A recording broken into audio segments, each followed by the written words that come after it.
Chapter 8. Once the Fae had been legendary in the mortal world. They had been respected and looked upon as fierce warriors, and their people were many in number. They had thrived and lived long years alongside their mortal brothers. Their life was long, and their years as well.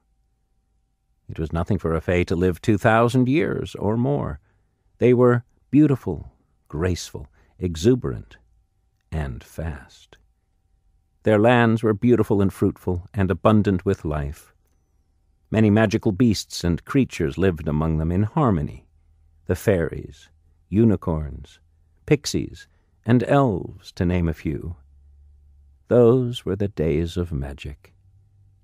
The Fae could wield a power and magic that all came from the same source, earth magic. In those days, each village of Fae had what they called a seer, a woman that glowed with true love of the heart and wielded a power that no one could even compare to. All of the Fae would look to her for guidance, for she was the one who always knew the true and righteous path they must take. No evil could enter the heart of the Fae or even desecrate their lands as long as the seer was guiding them. There had always been 4 seers, one born of the hunter's moon, one born of the blue moon, one born of the wolf moon, and one born of the ice moon. All were good and worthy, and through them the Fae prospered and thrived. Each day the Fae would journey to the seers, seeking their blessings. Each seer possessed a special and powerful object.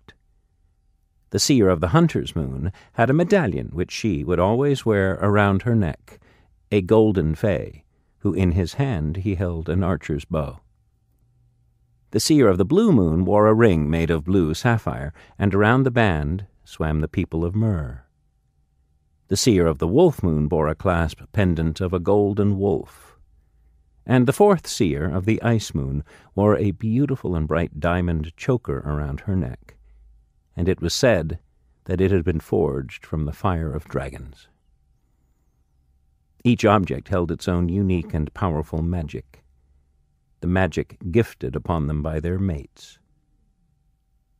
But until the day came when each seer would meet their mate, they would be plagued by nightmarish dreams that would threaten to take their very soul.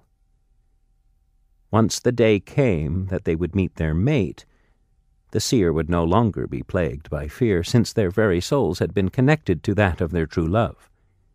Through this connection they would become the seer, and their mate would become the guardian. It was not just any mate they would belong to.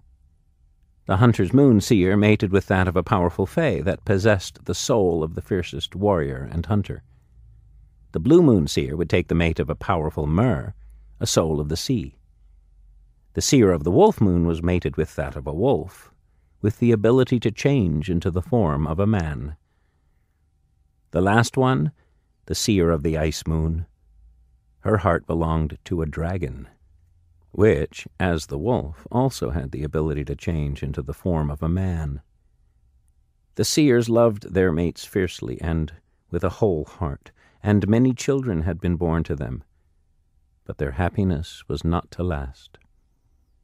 War had broken out among the mortals, and each of the seers' mates had been killed in battle. The seers had become so overwhelmed with grief that they took their own lives, leaving behind their many children and their 4 magical items.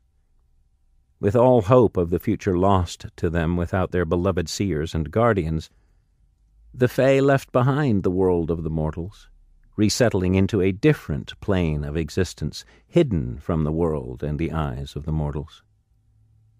But not all of the Fae would leave.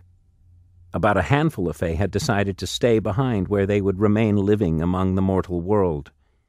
The seer and guardian's children were kept with them and raised as their own.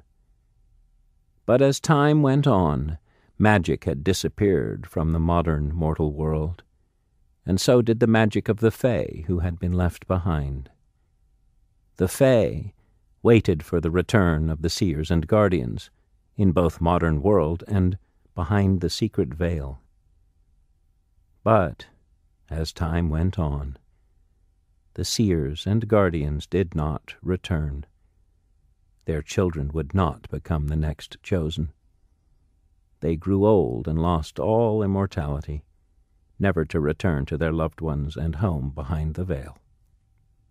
To this day it is said that the descendants of the Fae left behind still wait for the return of the seers and guardians.